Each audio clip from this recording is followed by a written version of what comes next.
সুপ্ৰভাত জনালোঁ আৰু আপোনালোক সকলোৱে আজি ৰাতিপুৱাৰ নিউজটো দেখিলে বা যোৱাকালি ৰাতিৰ নিউজটো দেখিলে। এতিয়া আখৰে আখৰে প্ৰমাণ হৈ গ'ল যে জুবিন দাক হত্যা কৰা হৈছিলে।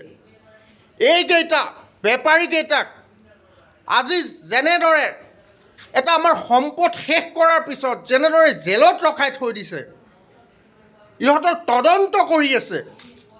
মোৰ মতেতো ইহঁতক ডাইৰেক্ট গুলি কৰিব লাগে, নহ'লে ৰাইজৰ ওচৰত গতাই দিয়ক। ইমান এটা ডাঙৰ সম্পদ হেৰাই গৈছে, ইহঁতক ইমান মৰম চেনেহ কৰি থাকিবলৈ কিহে পাইছে?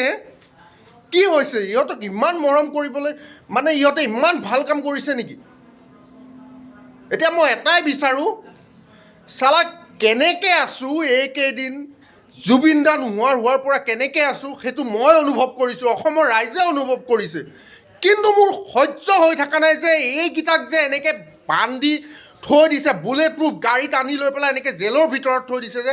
এনেকৈ শাস্তি নহয়তো, এনেকৈ শাস্তি নহয়। আমাৰ এটা হীৰাৰ টুকুৰা লৈ গৈছে, এনেকৈ কেতিয়াও শাস্তি হ'ব নোৱাৰে। ৰাইজৰ আগত গতাই দিয়ক না। ইহঁতক তিলকৈ এনেকুৱা শাস্তি দি মাৰিব লাগে ইহঁতকেইটা, যাতে জীৱনত যাতে ভৱিষ্যতে যাতে কোনো এনেকুৱা কাম কৰিবলৈ সাহস নকৰে। কমেণ্টত জনাওক কি শাস্তি দিব লাগে ইহঁতক। ৰজা ঘৰীয়াই দেখক ভিডিঅ'টো।